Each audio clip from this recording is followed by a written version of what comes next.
विश्वको माझमा विराट हिन्दू अधिराज्य अर्थात् विशाल हिन्दू अधिराज्य अर्थात् विशाल नेपाल अधिराज्य भनेर हामी नेपालले परिकल्पना गरेको सायद 1779 मा राजगद्दी चढेका स्वर्गीय श्रीपाद बडामहाराज पृथ्वीनारायण शाहले यो नेपाल एकीकरण गरेर विशाल नेपाल अधिराज्य बनाइदिएका हुन्। यो प्रचण्ड बाबुराम झले माधव केपी ओली अर्थात् रामचन्द्र पौडेल यी राणोले बनाएका होइनन्। 2 कार्यकाल रामवरणले खायो, 2 कार्यकाल विद्याभण्डारले खाए। प्रचण्डहरूले 10 वर्ष जनयुद्ध गर्दाखेरि जङ्गलमा जाँदाखेरि प्रचण्ड भनेको ज्ञानेन्द्रले चलाएको दरबारले चलाएको एजेन्डा हो भन्ने नै अहिलेका राष्ट्रपति रामचन्द्र पौडेल हो। त्यसैले गर्दाखेरि दरबार हत्याकाण्डमा विदेशीहरूको हात पनि हुनसक्छ भन्दिनँ म। विदेशीको हातमा एउटा कुरो कसरी रहेको छ भने 2044 सालमा दोस्रो सार्क शिखर सम्मेलन काठमाडौँमा भएको छ। त्यो शिखर सम्मेलन पश्चात अर्थात् त्यही शिखर सम्मेलनमा भाग लिन आउँदा भारतीय प्रधानमन्त्री महामहिम प्रधानमन्त्री राजीव गान्धी उसको स्वास्नीलाई हामीले भित्र पशुपतिनाथभित्रमा छिर्न नदिए। ऊ क्रिस्चियन हुन्, ऊ इटालियनको केटी हुन्, विदेशी हुन्। त्यसैले गर्दाखेरि हाम्रो पशुपतिनाथभित्रमा क्रिस्चियन मिसनहरू छिर्दैन। जहाँ मुस्लिमहरूले पनि आफ्नो ऊ मानिरहेको हुन्छन् भने मक्का र मदिनामा हिन्दूलाई लाँदैनन् भने लेप्चाहरू भनेको यो अमेरिकन युरोपियनहरूलाई कोरियाहरूलाई विदेशीहरूलाई त्यहाँ लाँदैनन्। अनि तपाईँको के छ भने अहिले गणतन्त्र आएको 15 देखि 16-17 वर्ष 18-20 वर्ष भयो होला।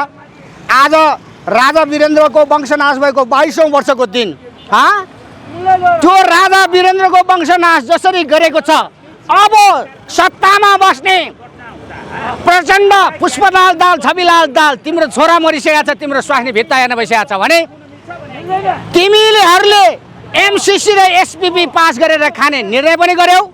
त्यस पछाडि गएर बर्माको आङ सान सुची र दक्षिण कोरियाको पूर्व राष्ट्रपति वान की मुनको स्वास्नी यहाँ आएर होली वाइन बाँडेर जाँदा $1 करोड दिँदा केपी ओलीहरू प्रचण्ड बाबुरामहरू खुल्ला मञ्चमा कार्यक्रम आयोजना गरेर त्यहाँ पैसा लिन जाने र गुरो मुद खाने गद्दार कुमाई र जैसी बाहुनहरू भने क्षेत्रीको कुल ढालेर आज राष्ट्रियता र स्वाधीनता अखण्डता भत्काएर विदेशीको सम्प्रभुतामा गुलामी गर्न जाँदैछ भने प्रचण्ड हिजो गिरिजाप्रसाद कोइरालाको गोटी हो भने 30 सालमा 30 लाख भारु लुट्दाखेरि त्यही 30 लाख भारूको पैसाले पटनामा हतियार लुकाएर राखेको थियो।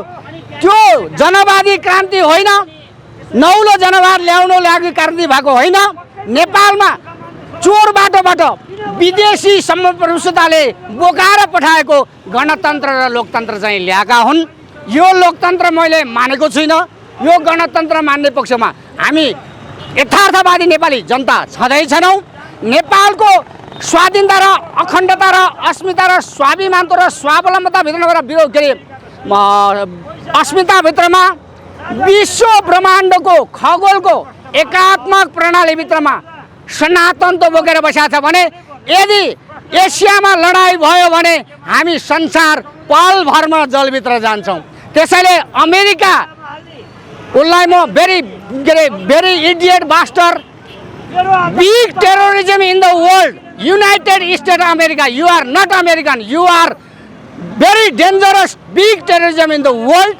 And why you coming to crash the Asian country? You want to fight other countries as other, and why you want to build the bomb and gun, and why you crash the other countries nation? भने नेपाललाई सिद्ध्याउनको लागि झन्नै 60वटा राष्ट्रमध्येमा सबभन्दा बढी पैसा खर्च गर्ने Norway, त्यहाँदेखि गएर अरू जर्मनहरू पनि छन्, फ्रान्सहरू पनि रहेछ, बेलायत पनि रहेछन्, अरू देश पनि लागेका छन् भने नेपालको अस्तित्व नामेड भयो भने हामी संसारमा सबै स्वाहा हुन्छ भने बाँच्नु छ भने विश्व ब्रह्माण्डमा नेपाल हिजोको शेषमणि पौडेलजी संयोगवश 2078 सालको पुष महिना कोही 19 गते पृथ्वीनारायण शाहको जन्म जयन्ती 300औं जन्म जयन्ती मनाउने क्रममा उहाँसँग मेरो बसन्तपुरको हनुमान ढोकामा माथि पार्वती र महादेवले हेर्नु भएको छ भन्छन्।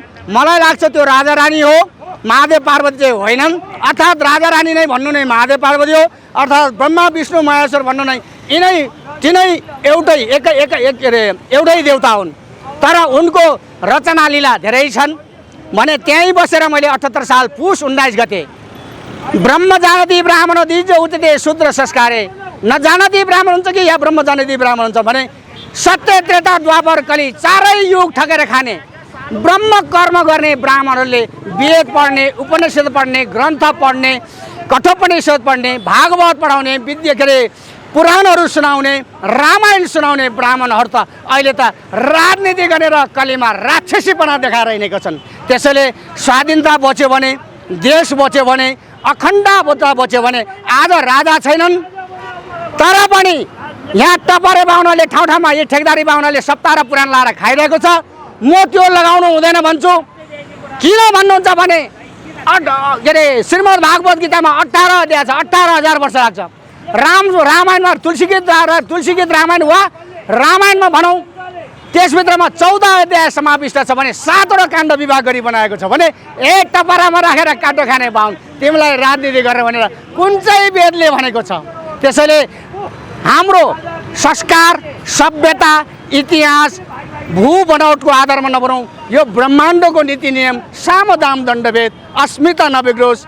त्यस पछाडि गएर देशको नेपाली जनताले, यहाँ सम्पूर्ण नेपाली जनताले शान्ति आनन्दसँग बुद्ध जन्मेको देश आनन्दित भएर आफ्नो बाटो हिँड्न पाऊ। राक्षसै हो यिनीहरू, विध्वंस गर्न आएका हुन्। त्यसले गर्दाखेरि पनि रसियाले युक्रेनलाई छोडेको छैन भने अमेरिका दक्षिण एसियामा युद्ध गराउनलाई चीनसँग लड्नु भनेर आएको छ। भस्म हुन्छ, सिद्धिन्छ, चीनले जित्दिन्छ, कोरिया लाग्छन्, ध्वस्त हुन्छ अमेरिका। उहाँलाई कसरी आफ्नो गठबन्धनमा बस्ने, आफ्नो कसरी स्वार्थ सिद्ध गर्ने, स्वार्थीय राजनीतिबाट राजनीति गरेको हुनाले अब तपाईँको के छ भने सबभन्दा ठुलो दुईटा ब्राह्मणहरूको लडाइँ भइरहेछ अहिले। एउटा कुमाई, एउटा जैसी। प्रचण्डजी जैसी हो, केपी ओलीहरू कुमाई हुन्, त्यस्तै झालेर माधव पनि कुमाई हुन्, प्रचण्ड पनि कुमाई बाहुन हुन्। यी दुष्ट बाहुनलाई कलीमा म किन गाली गर्छु? यिनीहरूले राजनीति गर्न भनेर वेदमा लेखेको छैन। ऋचा पढौँ, महात्म्य संहिता पढौँ, विधिको विधान हेरौँ, नीति संहिता र आचार संहिता पढ्यो भने ब्राह्मण तमाङ जातिसँग फेल खानेछन्। यो कोसी पारेको भोटे हो, यसले छोड्ने छैनन्। कालले छोड्ला, यसले छोड्ने छैनन्। हान गोली, पुलिस आएर हान्ने कि आर्मी आएर हान्ने या तेरो ज्यान मार सेना पुलिसले हान्ने, कसले हान्ने, मलाई हान, म थापिदिन्छु गोली। यति भन्दै धेरै बोले होला। अब 1816 को सुगौली सन्धि हुनुभन्दा अगाडि सिन्धुली गलीको किल्ला र अम्लेगञ्जको किल्लाबाट अङ्ग्रेज सेना 3700लाई मारेको इतिहास जिउँदै छ, ताजै छ। त्यस पछाडि ब्रिटिस साम्राज्यवादीहरूले पनि नेपालको राज संस्था फाल्नको लागि र नेपालको राज संस्थालाई निमित्तान पार्नको लागि धेरै खर्च गरेका हुन्। अन्तिममा सकेन। जहाँ लुई 16औँलाई काटेर फुटबल खेलाएका हुन् ओलिभर क्रम्बेलले 16औँ राजालाई बेलायतका भने पछि 11 वर्षपछि फेरि त्यही 16औँ राजाका सन्तानमा बेलायतकी महारानी एलिजाबेथ गार्डालाई किन प्रतिस्थापन गरियो भने अहिले नेपालको दरबार हत्याकाण्ड त भारतीय विस्तारवादी त सबभन्दा मिलेकै हुन्छ। ओ त इन्डिया मादर चाहिँ त्यसै भने होइन, ऊ आमा पनि बाँकी राख्दैन, छोरी बुहारी पनि बाँकी राख्दैन। त्यसैले हम मादर जात कहेंगे तुमको, तुम सतुआ हो, तुमको आगे अगर कोई कटुआ बढ़ जाएगा सतुआ कुछ नहीं करेगा, युद्ध हो जाएगा, संसार ध्वस्त हो जाएगा। तर नेपालको अस्मिता र अखण्डतामा नेपालको राज संस्थालाई जुन विस्थापित, जुन विधिवत मारियो, घटना घटाइयो, यो 44 सालको एउटा सानो अवस्था भारतीय प्रधानमन्त्री राजीव गान्धीको स्वास्नीलाई 55 नाथभित्रमा छिर्न नदिएको एउटा रिस चाहिँ हुनसक्छ। तर नेपाली सेनाका 3वटा गण थिए, त्यहाँ शेरगण, शमशेर दल, सिंहनाथ गण थिए। त्यसभित्रको ब्रिगेडियर रोडमा 3टा व्यक्ति हेर्नुहोस्, गेहेन्द्र बोहरा, पूर्व मोतीलाल बोहराको आइजिपीको छोरा, अर्को राजबहादुर खड्का, अर्को एउटा के भन्ने एडेसी छन्। त्यो एडेसीहरू अहिले अस्ट्रेलियामा लुकेर बसेको छ कि फ्रान्सतिर छ कि बेलायततिर छ कि जर्मनतिर छ, मलाई थाहा छैन। जे होस्, रातदर र हत्याकाण्ड गराउँदाखेरि सेनाको ठुलो हात छ। यो एउटा पैसाको हात त गरिहाल्यो नि, सेनाले लिइहाल्यो नि। त्यस पछाडि गएर प्याराजङ थापाले यसमा हाम्रो नेपाली सेनाको हात छैन भनेर बोलेको थियो। उहाँ प्रज्वल शमशेर भन्दा पछाडि भएको सेनापति हो। ऊभन्दा अगाडिकै कालमा घट्नेको घटना हुनाले प्रज्वल शमशेर ल्याएर समात्ने बित्तिकै नाङ्गो झार भइहाल्छ नि व्यथा र कथा। किन तिनमरी रौँ र व्यथा केलाउने? हामी जनता हौँ, हामी नागरिक हौँ, हामीले त बोल्छ भन्ने कुरो थाहा छ। दरबार हत्याकाण्डमा यहाँभित्रकै international Interpol with all a person have to be go to connecting and they have do this thing. Yes, यो घटना यसरी घटेको। त्यो राजा वीरेन्द्रको वंशनाश जसरी गरेको छ, अब सत्तामा बस्ने प्रचण्ड पुष्पलाल दाल छविलाल दाल तिम्रो छोरा मरिसकेको छ, तिम्रो स्वास्नी भित्ता हेर्न भइसकेको छ भने तिमीहरूले एमसीसी र एसपीपी पास गरेर खाने निर्णय पनि गर्यौ। त्यस पछाडि गएर बर्माको आङ सान सुची र दक्षिण कोरियाको पूर्व राष्ट्रपति वान की मुनको स्वास्नी यहाँ आएर होली वाइन बाँडेर जाँदा 1 करोड डलर दिँदा केपी ओलीहरू प्रचण्ड बाबुरामहरू खुल्ला मञ्चमा कार्यक्रम आयोजना गरेर त्यहाँ पैसा लिन जाने र गुडो मुद खाने गद्दार कुमाई र जैसी बाहुनहरू भने क्षेत्रीको कुल ढालेर आज राष्ट्रियता र स्वाधीनता अखण्डता भत्किसकाएर भत्काएर विदेशीको समप्रभुसत्तामा गुलामी गर्न जाँदैछ भने प्रचण्ड हिजो गिरिजाप्रसाद कोइरालाको गोटी हो भने 30 सालमा 30 लाख भारू लुट्दाखेरि यो संविधान र यो व्यवस्था हुन्जेली नेपाल रहँदैन। अब यसलाई फ्याँक्नुपर्छ। फ्याँक्ने कुरा मात्रै गर्छु म। हरेक 10 वर्षमा नेपालमा राजनीति परिवर्तन भएको छ। अब निकटमा इतिहास झुटा हुँदैन, तर हामीहरूले केही नगरिकन हुँदैन। त्यो पनि अब केही गर्ने फर्मुला मात्रै भन्छु म। हामी जम्मै यो व्यवस्थाका विरोधीहरू एक ठाउँमा बसौँ, सक्छौँ आफ्नो पार्टी खोलेर बसौँ, तिनीहरूको एउटा मोर्चा बनाऊ, यिनीहरूले पनि 8 दलीय बनाए जस्तो मोर्चा बनाऊ। यहाँबाट मुङलिनसँगै जाउँ, मुङलिनबाट कोही पोखरा जाउला, कोही नारायणगढ जाउला, यो व्यवस्था फ्याँकिएपछि आफ्नो बाटो लागौँ। र जो यो सिद्धान्तमा हिँड्दैन त्यो चाहिँ यो व्यवस्थाको समर्थक हो। यहाँभित्र छिरेर तिनीहरूलाई सहयोग गर्छ, त्यसलाई पहिले नङ्ग्याउँ। एक नभइकन यो व्यवस्था जाँदैन। यो व्यवस्था नजाउन्जेली नेपाल रहँदैन। हाम्रा छोरा नाति जम्मै दिनको 5000 एयरपोर्टबाट उड्छन्, त्यो जम्मैलाई थाहा छ। अब हामी जो बुद्धिजीवी छौँ, लेख्न सक्नेले लेखेर समर्थन गरौँ, बोल्न सक्नेले बोलेर समर्थन गरौँ, सडकमा आउन सक्नेले सडकमा आएर समर्थन गरौँ र त्यसको एउटा गन्तव्य तय गरौँ। फेरि अनिश्चित गन्तव्यमा कोही पनि हिँड्दैन। मैले देखेको यो संविधान खारिज गरेर हामी 47 सालमा जानुपर्छ। किन 47 साल? 47 सालमा बनेको संविधानको 51 सालमा 10% आर्थिक वृद्धि दर दिएको थियो। त्यो माओवादीको निर्मल लामाले पनि बनाएको, काङ्ग्रेसले पनि बनाएको, एमाले पनि बनाएको।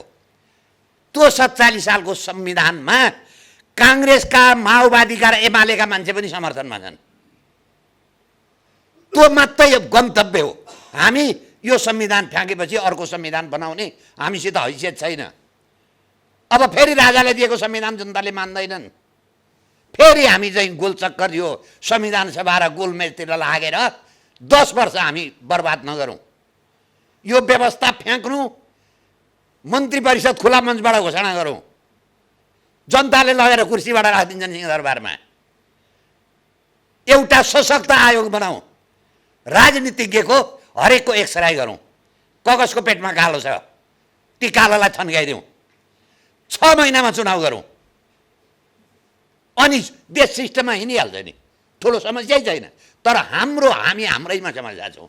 कसैलाई केही कसैको सास गनाउँछ, कसैको जिउ गनाउँछ। यहाँ मुङ्सिर 7 गते आन्दोलन छ, कोही मान्छे बिरगञ्ज जान्छ, कसैको हल्दीमा मन्त्री परिषदको लिस्ट छ, कोही मलाई प्रधानमन्त्री बनाइदिए भनेर हिँडेको छ। बिहे गर्नु कहिले अहिले कोक्रो भनेर हिँडेका छन् हाम्रा साथीभाइहरू। त्यस्ता मान्छेलाई कृपया सामेल नगरौँ, तिनलाई हामी नङ्ग्याउँ। जे व्यवस्था आयो पनि त्यस्तै मान्छे आउनुपर्ने। पञ्चायत आयो तिनै आउने, काङ्ग्रेस आयो काङ्ग्रेसैमा जानुपर्ने, अनि फेरि राजाको मन्त्री हुनैपर्ने, अनि फेरि यो व्यवस्था जान आँट्नु। मलाई पो बनाउनुपर्छ त, म प्रधानमन्त्री। मैले राजीनामा दिएका थिएँ। कति बेच्नुहुन्छ त्यो राजीनामा? त्यसैले मैले देखेको अरू केही विषयमा छलफल नगरौँ। हामी एक कसरी हुने? राप्रपालाई ल्याउँ, त्यसपछि केशरबहादुरलाई ल्याउँ, राप्रपा नेपाललाई ल्याउँ, दुर्गा प्रसाईलाई ल्याउँ, हामी जस्ता मान्छे पनि आउँ, सक्छौँ कुनै पार्टीमा घुस्र्यौँ, नसक्ने हो भने हामी स्वतन्त्र रूपले सहयोग गरौँ। त्यो बाहेक अर्को कुनै विकल्प छैन। अरू इतिहास म कहाँ जन्मेँ, के गरेँ, कहाँ के गरेका थियो, यो अहिले हाम्रो सरोकारका कुरा होइन। त्यसैले मेरो निवेदन गराए ठ्याक्कै रोड उसमा गन्तव्यमा जाउँ। फागुन 1 मा गर्नै पर्छ आन्दोलन। कतिवटाले घोषणा गरे, अब जो आन्दोलनमा जान्छ अग्रगन्तीमा बस्नुपर्छ है। फेरि घरमा बसेर आन्दोलनको समर्थन गरेर परिवर्तन भएपछि मन्त्री खान चाहिँ जान पाइँदैन। अग्रपन्थीमा बस्नुपर्छ। अग्रपन्थीमा बसेपछि कि मर्छ कि मन्त्री हुन्छ, होइन घरमा बसेर यस्ता नकली काम गर्नु हुँदैन। त्यसैले मेरो निवेदन गराए हरेक बुद्धिजीवीले है, कसले के गर्न सक्छौँ आफै भनौँ। मैले के गर्न सक्छु मै सहयोग गर्छु, तपाईँहरूले के गर्न सक्नुहुन्छ त गरौँ। अब यो 1/80 भित्रमा यो संविधान नफ्याँक्ने हो भने कि हामी सिक्किम हुन्छौँ, कि अफगानिस्तान हुन्छौँ, कि युक्रेन हुन्छौँ। यिनीहरू आफै डराइसकेका छन्। तर दुर्भाग्य के हो भने हामी एक हुन सक्यौँ। हिजो टाउकाको मूल तोकिने एक ठाउँ बस्न सक्छन्, बाउ छोरा जस्ता छन्। अहिले हाम्रो बिचमा के विवाद छ? एउटै मन्त्रीमण्डलमा केशर बहादुर र कमल थापा बस्न सक्छन्, तर उनीहरू एक ठाउँ बस्न सक्दैनन्। के हो यसको पछाडि कारण? त्यो कारण हामीहरूले खोज्नुपर्छ। जो एक ठाउँ बस्दैन त्यसलाई नुङ्ग्याउनुपर्छ र फागुन 1 गतेबाट हरेकले घोषणा गरौँ, तर एक ठाउँ बसेर गरौँ र यसलाई विदा गर्नुपर्छ। धन्यवाद। कुनै दलीय पत्रकार कहिले भएन र मलाई पटक पटक आमन्त्रण गरिएको छ विभिन्न दलबाट, र म चाहिँ पत्रकार रहिन्जेल दलीय राजनीति कहिले नगर्ने भन्दै आएको, यही पढाउँदै आयो, यही अभ्यास गराउँदै आयो। त्यो अरू मैले पटक पटक यी उपस्थित हुने मित्रहरूलाई पनि योभन्दा अगाडिका वर्षहरूमा भनेको छु कि यहाँहरूले आयोजना गरेको मिटिङमा आउँछु, टिप्पणी गर्छु, उपस्थिति हुन्छु। यहाँहरूको एउटा योजना छ भने त्यसलाई आलोचनात्मक टिप्पणी पनि गर्छु, म पछि हट्दिनँ। तर सहयोग पनि गर्छु, चन्दा कसैले दिने भए मेरो सक्ने के रहेछ पनि दिन्छु। तर म पत्रकार जुन दिन यहाँहरूको आन्दोलनमा सदस्य नै भएर समावेश हुन्छु, त्यस दिन पत्रकार महासङ्घलाई पनि जानकारी दिन्छु। सूचना विभागमा मेरो फ्रिलान्सर जर्नलिस्ट अहिलेसम्म वर्षको 100वटा भन्दा कम लेख लेखेको छैन। फेरि पारिश्रमिक लिएर नै लेखेको छु। त्यो बुझाएर अनि म आउँछु। यति भन्दै राज संस्था मेरो मुलुकको लागि आवश्यकता, राजा ज्ञानेन्द्रले पहिलो पत्रकार भेटेको मलाई नै हो। 2 मिनट गयो, 1 मिनट कृपया लिन्छु। त्यसै बेला मैले नेपालको लागि राज संस्था हो, राज संस्थाको लागि नेपाल होइन भने हो। नेपालको स्थायित्वको लागि स्थायी नेपाल होस् र स्वाभिमानी नेपाली बनुन् भनेर, नत्र विदेशी हस्तक्षेप हरेक ठाउँमा हुँदै गयो। त्यस कारणले आज विदेश नीति हाम्रो हातमा छैन। ठुल्ठुला उद्योग नीति गर्नु पऱ्यो भने जम्मै दक्षिणबाट आएको हुन्छ। त्यसकारण हामी नेपाली रहेनौँ, नाममा मात्र रह्यौँ। त्यो बचाउनुको लागि बाध्यकारी स्थिति भएकोले राज संस्था अनिवार्य। यो आजको मितिमा भने होइन, 63 देखि भन्दै आयो। कति अवसर गुमायो होला, मलाई यसमा चाहिँ गर्व छ। यति भन्दै बिदा लिन्छु यहाँहरूसित। धन्यवाद। गणतन्त्र कहाँ छ? गणतन्त्र आएकै छैन। उहाँहरूले त्यो बुँदामा, मैले तेस्रो नम्बर बुँदा मेरो दिल र दिमागमा छ। हिजोको दिनसम्म म गुमराहमा थिएँ। नेपाली जनताहरू अहिले पनि गुमराहमा छन्। गणतन्त्र आयो, गणतन्त्रको नाममा लुटतन्त्र आयो। कहाँ छ? व्यवस्था परिवर्तन भयो, अवस्था हामी जस्ता कार्यकर्ता नेताहरूको जस्ताको तस्तै छ। जो चप्पल लगाएर काठमाडौँमा छिरे तिनीहरूको गगनचुम्बी महल कसरी बन्यो, कहाँबाट आयो? त्यो नेपाली जनताले खोज्ने कि नखोज्ने? अझै पनि भन्नुपर्दाखेरि गङ्गा चौधरी अभिभावक नपाएकै कारणले गर्दाखेरि बाटो बिराएको थियो। परशुनारायण चौधरी राज संस्थाका सभापति, राज संस्था स्थायी समितिको सभापति परशुनारायण चौधरीको भाइको म बुहारी हो। हामी अहिले मात्रै होइन, उहिलेदेखि राज संस्थासँग जोडिएको मान्छे हो। तर हामी राज संस्थासँग जोडिएकै कारणले गर्दाखेरि हामी जस्ता व्यक्तिहरूलाई माओवादीको 10 वर्ष सशस्त्र युद्धमा हामीलाई अपहरणसम्म गरे, हामीलाई मार्ने धम्की पनि दिए। मेरो ससुरालाई 3 टुक्रा पारेर काट्दाखेरि पनि आज हाम्रो अवस्था कस्तो छ? हामी तराईका जिम्मेदार हो, हामी तराईका रैथाने थारू आदिवासी जनजाति धरतीपुत्र हो, तर आज हामीलाई अनागरिक बनाउने कुचेष्टा गरिएको छ। दिन प्रतिदिन देशलाई बेचेको हामीलाई थाहा छैन। मैले सदनमा हुँदाखेरि पटक पटक नागरिकताको विरोध गरेँ। लेन्डोप दोर्जेहरू आज बेच्दैछन्। हिजोको दिनमा लेन्डोप दोर्जेले जबसम्म सिक्किम भारतमा विलय भएको थिएन तबसम्म लेन्डोप दोर्जेलाई इन्दिरा गान्धीले रातो कार्पेट बिछाएर स्वागत गरेकी कुरा हामीले इतिहास पढिरहेका छौँ। आजका लेन्डोप दोर्जे जो 10 वर्ष जनयुद्ध लडेर आए, हाम्रा दाजुभाइहरूलाई मारे, देशको लागि तिनीहरूले लडेनन्, आफ्नो कुर्सीको लागि लडे। आज पनि सुन्दैछु नेताहरू आफ्नो अस्तित्व पुरा गर्नको लागि एक ठाउँमा आउन सक्छन्, तर देशको लागि हिजो अस्ति भर्खरै छिमेकी राष्ट्र भारतको प्रधानमन्त्री नरेन्द्र मोदी आइरहँदा यहाँका सरकार बेखबर थियो। आफ्नो भूमिमा विदेशी प्रमुख आउँदाखेरि पनि बेखबर हुने र एउटा विज्ञप्तिसम्म फाल्न नसक्ने कस्ता निकम्म सरकार अनि देशको सुरक्षा हुन्छ? हामीले देशको सुरक्षार्थको निम्ति 3 चिजको लागि हामी जोडिनुपर्छ। मैले 3 नम्बर बुँडाको कुरा गरिरहेको थिएँ। 5वटा बुँडामध्ये 3 नम्बरको बुँडा मलाई याद छ र 7 राजनीतिक दलले गरेको सम्झौतामा त्यसमा के लेखेको छ भने युगौँ युग राजतन्त्र रहिरहनेछ भनेर त्यो कुरा चाहिँ सिग्नेचर गरेका छन् 7 राजनीतिक दलका नेताहरूले। अनि कहाँ आएको छ गणतन्त्र? राजतन्त्र त छँदैछ नि। त्यसकारणले राजाले जनताको नासो जस्ताको तस्तै जनतालाई नेताहरूलाई समर्पित गरेका थिए चलाऊ भनेर। तर अब ती नेताहरूले, राजनीतिक दलका नेताहरूले बुझ्नुपर्छ हामी चलाउन सकेनौँ र जनताहरूले भन्न थालिसके राजा आऊ देश बचाऊ। मैले भनिसकेँ राजा भनेको देशको मेरुदण्ड हो। जस्तै मान्छेको शरीरमा 206वटा हड्डी जोडिएर एउटा मेरुदण्ड बनेको हुन्छ। त्यो मेरुदण्ड भाँच्यो भने हामी हिँड्न डुल्न सक्दैनौँ। त्यस्तै गरी आज देशको मेरुदण्ड भाँचिसकेको छ। अब देशलाई जोगाउनको निम्ति तपाईँ हामी उठ्नुपर्ने जरुरी छ। तपाईँ हामी नउठे देश गयो। भोलिको दिनमा हाम्रो छोराछोरीहरूले भन्ने छन् एका देशमा एउटा नेपाल भन्ने देश थियो, त्यो देशको बासिन्दाहरूले नेपाल देशलाई जोगाउन सकेनन् भनेर हाम्रा छोराछोरीहरूले ढिक्कार्ने छन्।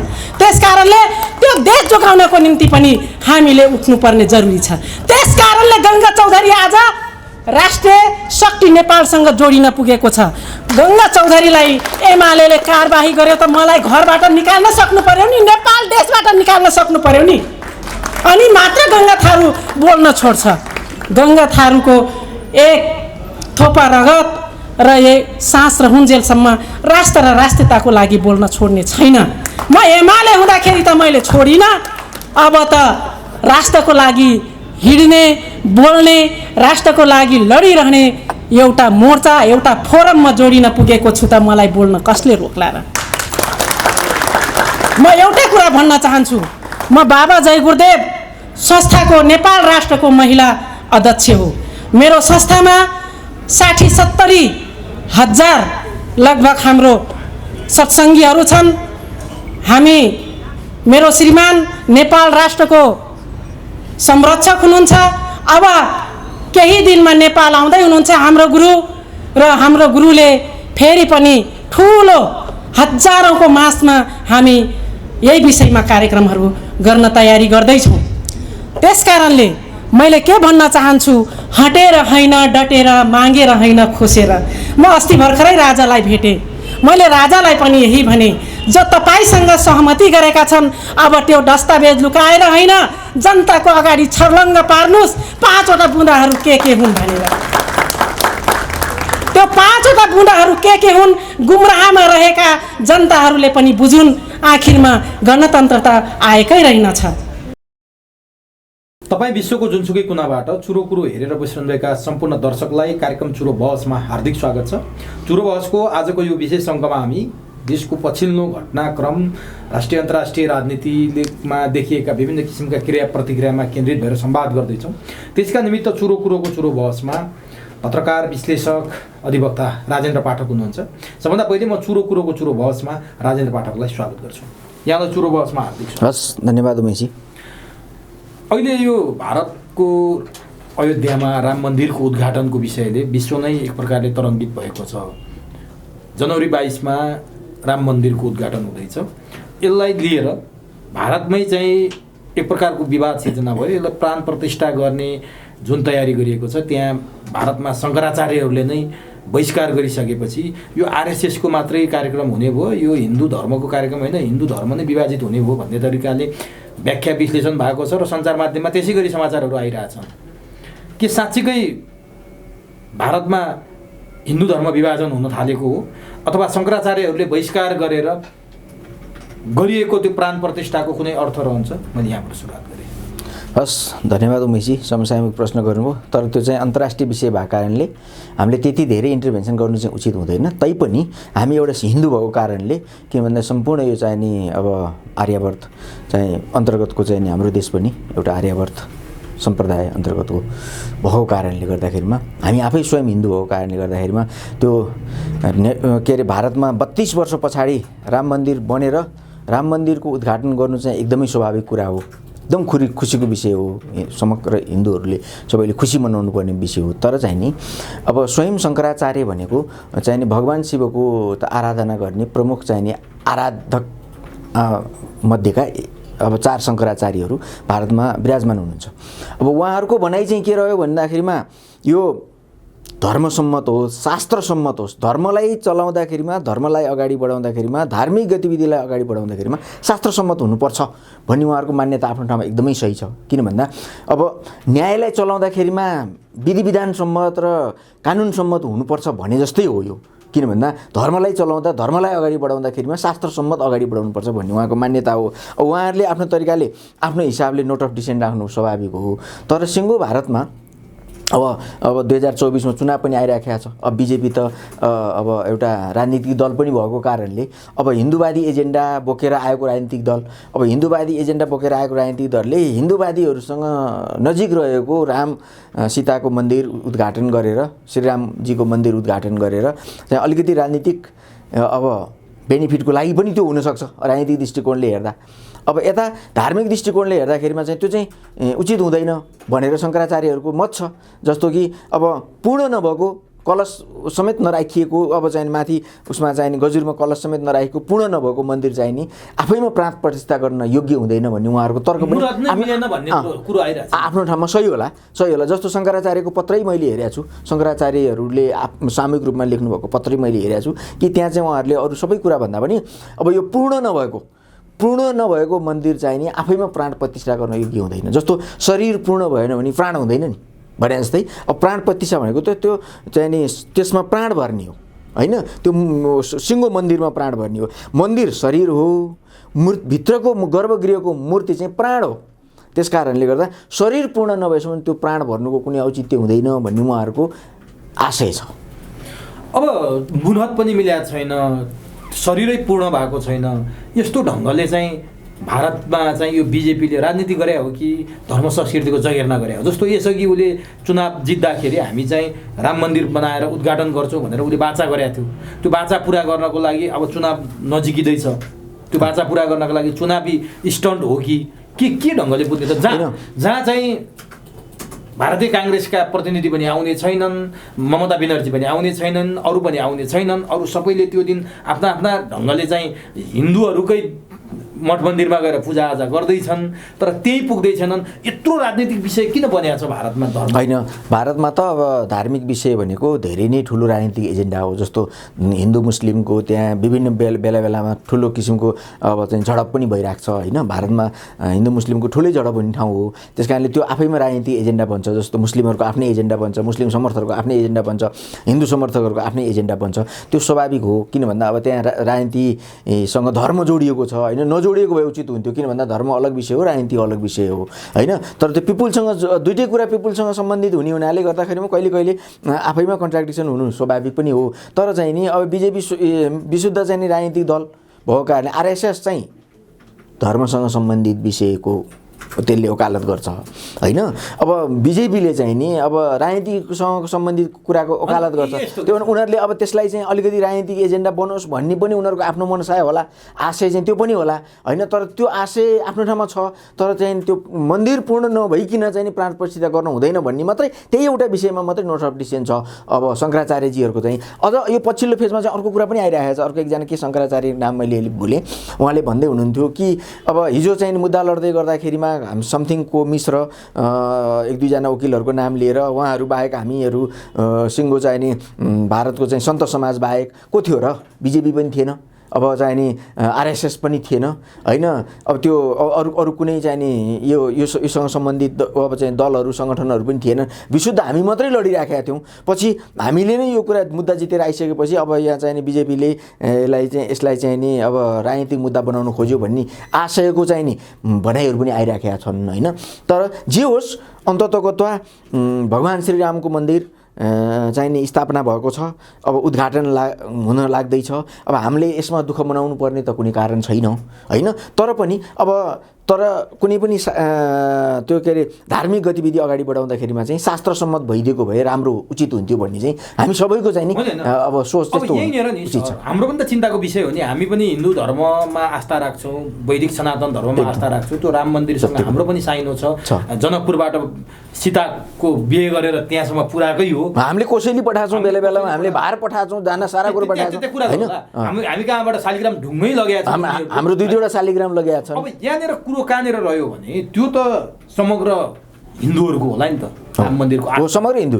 तर अहिले चाहिँ त्यसलाई बिजेपीको त्यसमाथि पनि आरएसएसको बनाउन खोज्या जस्तो लाग्यो क्या होइन। त्यो नभइदियोस्, त्यो हुनु हुँदैन। धर्ममा विभाजन आएको जस्तो तपाईँ मान्नु होइन? हिन्दू धर्ममा आफैमा विभाजन त त्यो कुनै त्यो कारणले चाहिँ आउँदैन, शङ्कराचार्यहरू नजानु होइन त्यो कारणले चाहिँ आउँदैन। शङ्कराचार्यको नोट अफ डिसिजन चाहिँ ठ्याक्कै मैले अघि जो भने नि शङ्कराचार्यको पत्रै मैले हेरेको छु कि त्यो पत्रमा के उल्लेखित छ भने यो चाहिँ नि अपूर्ण शरीरसहितको मन्दिरको प्राण प्रतिष्ठा हुन सक्दैन भन्ने सिङ्गो मन्दिर बनिसकेपछि सम्पन्न भइसकेपछि प्राण प्रतिष्ठा हुनुपर्छ भन्ने उहाँहरू जबरजस्ती किन गरिँदैछ? अब यो चाहिँ आरएसएसले बुझ्ने कुरा हो होइन।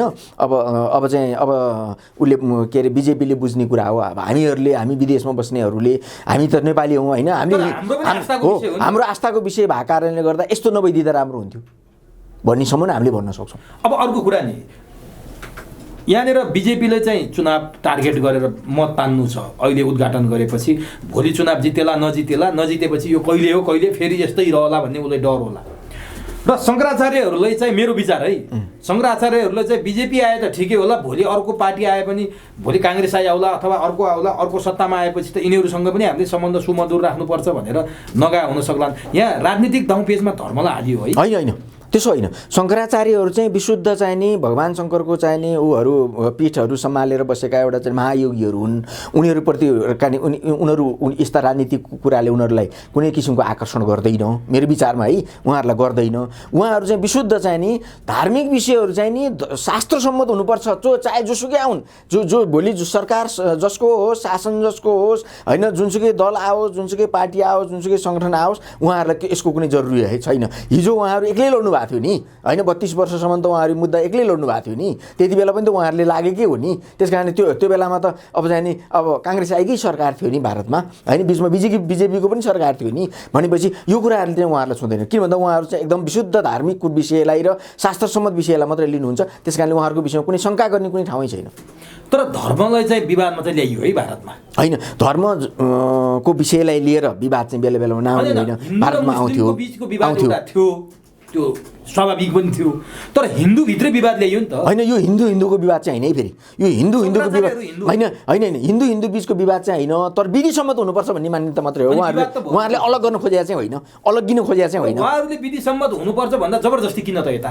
होइन, त्यो चाहिँ अब हामीले जस्टिफाई गर्न सक्ने विषय होइन त्यो, किन भन्दा त्यो सिङ्गो बिजेपीको सरकार अब चाहिँ भारतमा होइन, भित्र राजनीति घुस्यो होइन। धर्ममा राजनीति त अहिले मात्रै घुसेको होइन, पहिले पनि घुसेको हो होइन भारतमा पहिले पनि घुसेको हो धर्मसँग राजनीति पहिले पनि घुसेको जस्तो कि हिन्दूवादी र मुस्लिमहरूको चाहिँ बेला बेलामा युद्ध हुनुको पछाडिको कारण भनेकै धर्ममा राजनीति घुसेर मात्रै हो त्यो कुरा नेपालमा पनि भित्राउन खोज्दैछन् नेपालमा पनि घुसाउनु खोज्दैछन् अहिले यति बेलाको यो सबै कुराहरू अब यो किराँत धर्मका कुरा आए हिन्दू धर्मका कुरा आए बुद्धिस्ट धर्मका कुरा आए विभिन्न कुराहरू आए होइन यी सबै कुराहरूले चाहिँ के लाग्छ भनेदेखि अब यहाँ चाहिँ नि धार्मिक विभाजन गरेर धर्मलाई अब चाहिँ राजनीतिमा जोडेर यहाँ पनि युद्ध मचाउने योजना त गर्दैछन् होइन नगरेको होइन यो विश्वभरि नै चलिराखेको छ यो कुराहरू यसैलाई विषय बनाइराखेको छ किन भन्दा यो सिधै मान्छेको सेन्टिमेन्टसँग जोडिएको विषय भएको कारणले गर्दाखेरिमा राजनीति गर्नेहरूले यसलाई चाहिँ विषय बनाएर अथवा अन्तर्राष्ट्रिय तत्त्वहरूले अथवा चाहिँ जो चाहिँ एजेन्सीहरूले पनि यसलाई चाहिँ विषय बनाएर चाहिँ विस्फोट गराउने योजना त बेला बेलामा भइरहेको हो भारतमा त पहिलादेखि नै भइरहेको हो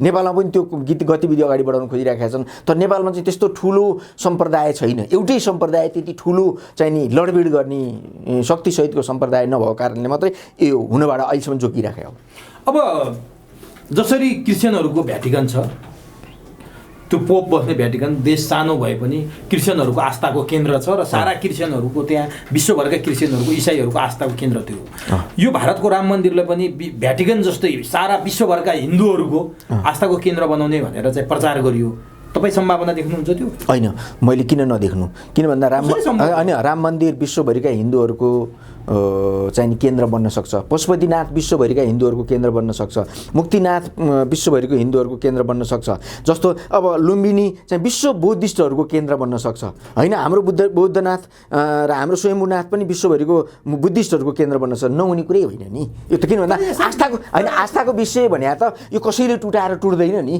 कसैले टुटाउनु खोज्लान् कोसिस होला यसमा तपाईँले भने जस्तै यसमा चाहिँ नि अब चाहिँ राजनीतिक रङ्ग दिएर टुटाउने कोसिस त हुन सक्ला तर यो चाहिँ टुटफुट चाहिँ हुँदैन भन्ने मलाई लाग्छ तर ल शङ्कराचार्यहरूले त त्यसको स्वरूप पुरा नभए हुनाले त्यसमा प्राण भर्न सकिँदैन भनेर बहिष्कार गर्नुभयो त्यहाँका अरू राजनीतिक दलहरूले किन बहिष्कार गरे त होइन अरू राजनीतिक दलहरूको त नजाने भयो अब अरू राजनीतिक दलहरूसँग त अब धार्मिक आस्थाको विषयलाई लिएर राजनीति गर्नु हुँदैन भन्ने मान्यता राखेर उहाँहरू नजानु खोज्नु भयो होला त्यो पनि हुनसक्छ भने यसले ठुलो विवाद चाहिँ सिर्जना गर्यो है होइन बाबरी मस्जिद भत्किसकेपछि त्यहाँ यत्रो अदालतमा त्यत्रो लामो समयसम्म मुद्दा चल्यो विवादै विवाद भयो त्यो ठाउँ विवादै विवादमा चाहिँ 32 वर्षदेखि विवादमा थियो अब अहिले आएर राम मन्दिर बनेको छ अब यसलाई चाहिँ हामीले अझै त्यसमा अलि विवादतिर लान खोज्नुभन्दा पनि समाधानतिर जाँदाखेरि पनि उचित होला भन्ने हामीले हाम्रो मानसिकता राख्नुपर्छ भन्ने मेरो मान्यता अब हामीसँग कहाँनिर जोडियो भने जस्तो आदित्यनाथ आफै योगी हुनुहुन्छ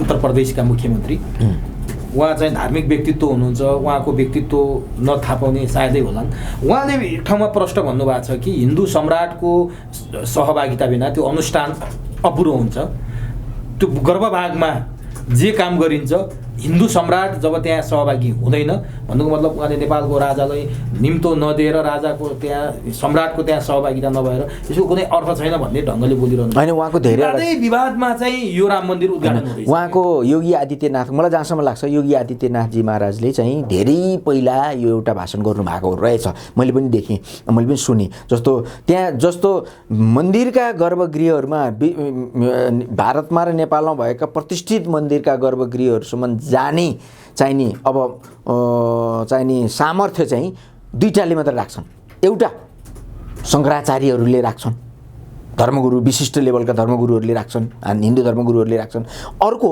चाहिँ नि हिन्दू सम्राटले मात्रै राख्छन् त्यस कारणले हिन्दू सम्राटको र शङ्कराचार्यहरूको चाहिँ नि विषय चाहिँ नि एकाकार भएको छ त्यस कारणले गर्दा अब हिन्दू सम्राटको जति अब चाहिँ नि महत्त्व छ शङ्कराचार्यको त्यति नै महत्त्व छ त्यस कारणले यी दुई पक्षहरू मात्रै चाहिँ नि मन्दिरको गर्भगृहसम्म जाने चाहिँ औकात राख्छन् भनेर उहाँले भन्नुभएको छ अब त्यहाँनिर दुईटै चाहिँ सहभागी हुने सम्भावना देखिएन न हिन्दू सम्राट सहभागी हुने भए न शङ्कराचार्यहरू भनेपछि त्यसको चाहिँ महत्त्व रह्यो सान्दर्भिकता के रह्यो त होइन त्यो दुवै कुरा त्यहाँ भएन नि दुवै आदित्यनाथ त सामान्य मान्छे होइन नि होइन उहाँले भनेको कुरा असामान्य नै छ नि होइन उहाँ त आफै योगी हो आफै धर्माधिकारी हो होइन उहाँलाई थाहा नभएको उहाँले नबुझेको विषय त कमै होला हामीले त के बुझेका छौँ र होइन त्यो लेभलसम्म बुझेकै छैनौँ किन भन्दा उहाँले जीवनभर आफ्नो चाहिँ नि योग तपस्यामा चाहिँ आफ्नो सारा समय व्यतीत गर्नुभएको छ सँगसँगै राजनीतिलाई पनि उहाँले अगाडि लानुभएको कारणले उहाँ चाहिँ नि मुख्यमन्त्रीसम्म बन्नुभयो हामी अब प्रधानमन्त्री नै बन्न सक्नु उहाँ प्रधानमन्त्रीको क्यान्डिडेट पनि हो भनेर बेला बेलामा आउँछ, खबर नआउने होइन होइन, न्युजहरूमा आउँछ। होइन हुनुहोस्, उहाँलाई हामी शुभकामना दिउँ। तर चाहिँ नि अब यही विषयलाई लिएर अहिले विवाद गरिरहनु भन्दा अब ठिकै छ, उहाँहरूले अब निमन्त्रणा गर्नुभएको त भए त हिन्दू सम्राट अब चाहिँ नि श्री 5 ज्ञानेन्द्र पनि जानुहुन्थ्यो होला होइन। अब भयो कि भएन त्यो थाहा छैन हामीलाई होइन। अब हामीले सोध्ने बुझ्ने कुरा पनि होइन होइन। अब त्यसमा चाहिँ शङ्कराचार्यहरूले चाहिँ नि त्यो खालको विमति राख्नुभयो, त्यस कारणले उहाँहरू नआउने हुनुभयो। अब त्यो चाहिँ दुःखको विषय हो। अब उहाँहरू दुवै पक्ष हिन्दू सम्राट पनि पुग्नु भएको, आउने जाने वातावरण भइदिएको भए र आदि शङ्कराचार्यहरू पनि जाने वातावरण भइदिएको भए चाहिँ हामी पनि खुसी हुन्थ्यौँ, अझै खुसी हुने, अझै रमाइलो लाग्ने, अझै आनन्दित हुने अवसर प्रदान हुन्थ्यो हामीलाई पनि। भनेपछि योगी आदित्यनाथले भनेअनुसार न त्यहाँ शङ्कराचार्यहरूको उपस्थिति रहने भयो, न त्यहाँ हिन्दू सम्राटको उपस्थिति हुने भयो। यो त नितान्त राजनीतिक अन्टसन्ट गरेर राजनीति जोड घटाउमा मात्रै केन्द्रित भएर सकिने भयो है। त्यसरी बुझ्नु पर्यो। यहाँले त के भन्नुहुन्छ, मेरो विचारमा मैले त्यसरी राखेँ। यो राजनीतिक जोड घटाउमै, भोट लेनदेनमै गएर राम मन्दिरको उद्घाटन होइन। यो यस्तो हुनु चाहिँ दुःखको कुरो हो। यस्तो नभइदिएको भएदेखि सारा अब अरबौँ हिन्दूहरू खुसी हुन्थे होइन। अब चाहिँ नि अब खुसी हुने वातावरण निर्माण हुन्थ्यो। अब त्यो हुन सकेन अथवा भएन, किन भएन, अब त्यो दुःखको विषय हो। यो दुःखद कुरो हो। त्योभन्दा अर्को एउटा दुःखद कुरा म यहाँसँग सेयर गर्छु। राम मन्दिरको प्राण प्रतिष्ठामा जनकपुरबाट अयोध्यामा जाने रेललाई भारतले अनुमति दिएन। अब रेलै जान दिएन, यहाँबाट मान्छेहरू जान चाहन्थ्यो होला अयोध्यामा, रेलको टिकटै काटिसकेको थियो त। अनि अनुमति नै दिएन। आज त बिहान 7 बजे रेल छुट्ने कुरा थियो त, दिएन अनुमति, दिएन। हेर्नुहोस् त अब यो के गर्न यो अब दुःख लाग्दो विषय हो। किन भन्दा यहाँबाट समग्र आस्था ससुराली आस्थावान हिन्दूहरू होइन जानुहुन्थ्यो होइन। अब चाहिँ नि अब रामको अब चाहिँ नि जन्मभूमिमा रामको मन्दिर उद्घाटन हुँदाखेरिमा, रामको अब मूर्तिमा प्राण प्रतिष्ठा हुँदाखेरिमा एउटा ससुरालीले चाहिँ जान नपाउने चाहिँ दुःखद विषय हो, एकदमै दुःखद विषय। धर्मलाई चाहिँ आफ्नो खल्तीमा राख्ने काम हुँदैछ, दुःखद विषय हो। राम्रो चाहिँ गर्छ। त्यो त्यति राम्रो विषय होइन, यसलाई त्यति राम्रो। अब अलिकति नेपालको राजनीतिक विषयमा कुरा गरौँ। यहाँ पनि त धर्मको विषयमा पटक पटक कहिले चाहिँ धरानमा गाई काटिन्छ, कहिले त्यहाँ साम्प्रदायिक दङ्गा भड्किन खोज्छ, कहिले सर्लाहीमा, कहिले नेपालगञ्जमा, यो त हामीले देखिरहेछौँ। अहिले पनि फेरि लिटिल बुद्ध भनेर चिनिने रामबहादुर बमजनलाई गएको हप्तादेखि प्रहरीले पक्राउ गरेका छ। उनको पक्षमा विपक्षमा मान्छेहरू बोलिराखेका छन्। अहिले जो माथि पीडितको आरोप, पीडितहरूले आरोप लगाएको थिए पीडक भनेर रामबहादुर बमजनलाई, उनीहरू नै सञ्चार माध्यममा आएर होइन यो कुरा गलत हो, हामीलाई चाहिँ जबरजस्ती गर्न लाग्यो भन्ने तरिकाले बोलिरहेछन्। त्यो रामबहादुर बमजनको घर नभएर चाहिँ अर्कैको मेरो घर हो भनेर बोलिराखेका छन्। त्यो आलिशान कुरा नीलकण्ठको। यो के भइरहेछ नेपालमा पनि त धर्मको बारेमा यति धेरै मतभेदहरू, मैले अघि भनिसकेँ तपाईँले, योभन्दा अगाडि पनि मैले अलिकति कुरा जोडिसकेको छु यस विषयमा। किन भन्दा नेपालमा पनि धर्मलाई राजनीतिसँग जोडेर विस्फोट गराउने योजनाहरू नभएका होइनन्। त्यो योजनाभित्रको अर्को एउटा योजना हो कि भन्ने मलाई लाग्छ। मलाई चाहिँ मेरो व्यक्तिगत चाहिँ त्यस्तो लाग्छ। रामबहादुर बमजन प्रतिको यो अहिलेको यो दृष्टिकोण हेर्दाखेरिमा, किन भन्दा रामबहादुर बमजनले जसलाई पीडा दिए भनेको छ, त्यो पीडा दिनेको बुवा पनि आएर चाहिँ नि मिडियामा तपाईँहरू जस्तै मिडियामा प्रस्तुत भइसक्नुभयो होइन। किन भन्दा मेरो छोरीले त्यस्तो पीडा भएको पनि छैन, त्यो हुँदा पनि होइन, मलाई जबरजस्त पीडा दियो भन्न लगाएको हो भनेर उहाँले भनिसक्नु भएको छ। र ती पीडित महिलाले पनि, ती आनीले पनि अब चाहिँ नि यो जबरजस्त गराइएको हो, मैले कुनै भनेकै छैन, मैले केही गरेकै छैन, म माथि कुनै किसिमको त्यस्तो किसिमको पीडा मैले महसुस गरेकै छैन, मलाई माथि त्यो पीडा दिएकै होइन भन्दै पनि अब उहाँलाई जबरजस्त यस्तो गरिएको छ। किन हो त्यो थाहा छैन। किनभने अब उनले पनि बुद्धिस्ट धर्मको प्रचार प्रसारको लागि चाहिँ नि एउटा छुट्टै चाहिँ नि हाँगाबिगा खोलेर चाहिँ नि अब राम्रै तरिकाले अगाडि बढिरहनु भएको थियो होइन। अब हुन त कसैमाथि चाहिँ नि त्यो अब दोष थुपरिसकेपछि छानबिन गर्नु चाहिँ स्वाभाविक हो, तर जबरजस्त चाहिँ नि यो कुरा यो भन्नै पर्छ भनेर लगाउनु चाहिँ त्यो दुःखद विषय हो। किन भन्दा त्यो प्रहरीमाथिको क्रेडिबिलिटी, विश्वसनीयता पनि कमजोर हुँदै जाने अवस्था हो। त्यस कारणले सिङ्गो प्रहरी सङ्गठन बदनाम हुने विषय हो। त्यस कारणले यस्तो कुराहरूमा जबरजस्त गरिनु हुँदैन।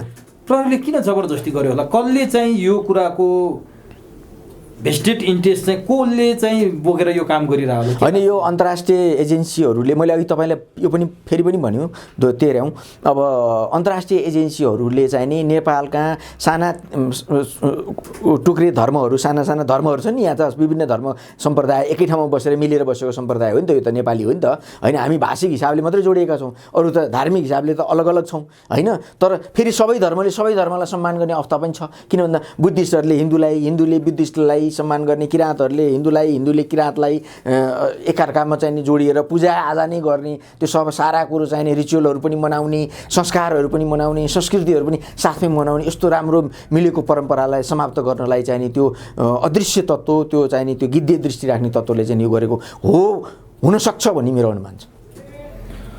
अब के गर्नु त अब छुट्छन् रामबहादुर बमजन उनीहरूले होस्टाइल भए हुन् कि उनीहरूलाई जबरजस्ती बयान फेर्न लगाइया हो कि यस्तो पनि त हुन्छ नि हाम्रो नेपालमा त यो यहाँले देखिराख्नु त्यस्तो जबरजस्ती बयान फेर्न लगाइएको जस्तो चाहिँ महसुस भएन मलाई हेर्नु सुमेशी है किन भन्दा मान्छेले मिडियामा अगाडि बसेर क्यामेरा अगाडि बसेर बोलिरहँदाखेरिमा चाहिँ नि यदि त्यस्तो हो भने ऊ अकमक्किन्थ्यो कहीँ न कहीँ रोकिन्थ्यो कसैले सिकाएको अराएको कुरा भए ऊ कहीँ न कहीँ रोकिन्थ्यो अब उसले धाराप्रवाह रूपमा चाहिँ आफ्नो विचारलाई राखिराखेको छ भाषाको रूपमा सामान्य त्रुटि देखिए तापनि तर उसले चाहिँ नि भित्र अन्तरात्माले नै मेरो गुरुप्रति चाहिँ नि अपमान भएको हो मेरो गुरुप्रति चाहिँ नि यो किसिमको चाहिँ नि अपव्याख्या भएको हो मेरो गुरुप्रति चाहिँ नि अन्याय भएको हो त्यस कारणले मेरो गुरु न्यायिक वेमा बाटोमा हुनुहुन्छ त्यस कारणले मेरो गुरुमाथि यो अन्यायपूर्ण व्यवहार गर्न पाइँदैन भन्ने हिसाबले उहाँहरू प्रस्तुत हुनुभएको छ त्यही कारणले मलाई त्यस्तो लाग्दैन। अनि यत्रो अकुत पैसा चाहिँ कहाँबाट आयो होला त त्यहाँ ल धर्मगुरुहरूसँग पैसा भइहाल्छ के ठुलो कुराहरू तपाईँ सब यी नेताहरूको चाहिँ घर घर छापा मार्नुहोस् त साँच्चीकै मनदेखि नै यो नेपाल प्रहरीले अथवा चाहिँ नि अब चाहिँ सिआइबीले यी चाहिँ यी नेतृत्व गर्नेहरूको घर घरमा छापा मार्नुहोस् त होइन घर घर सिङ्गो घर घर भरिभरि पैसा देखाएको कुराहरू त फोटो खिचेर आएको हो भिडियो नै आएको हो नि यसोले यो न त ब्याङ्कमा ब्याङ्किङ सिस्टममा किन पैसा छैन त यो त यत्रो नोट कहाँ गयो त्यो सब चिजहरू यी सबैले घर घरमा राखेका छन् नि अब उनले त किन नराख्नु उनलाई त विश्वभरिका चाहिँ उनीमाथि आस्था राख्ने मान्छेहरूले यार पैसा दिन्छन् त धर्मगुरुहरूमा पैसा हुँदैन त हुने त्यो त्यसको स्रोत हुन्छ त बिल काटेर कसैले चाहिँ नि दिने हो र तपाईँ धर्मगुरु हुनुभयो एकछिनको लागि होइन अब तपाईँलाई कसैले आएर चाहिँ भेटी चढाउँछ होइन दान दक्षिणा दिन्छ भने त्यो बिल काटेर तपाईँले चाहिँ नि अब चाहिँ नि अब लिनुभएको हुन्छ र त्यो त्यसरी भेरिफाई भएको हुन्छ कसले फसाउन खोज्यो त रामबहादुर बमजन होइन मैले भनिहालेँ अनि अन्तर्राष्ट्रिय एजेन्सीहरूको स्वार्थ के जस्तो कतिपयले भनिराखेका छन् कि यहाँ चाहिँ रामबहादुर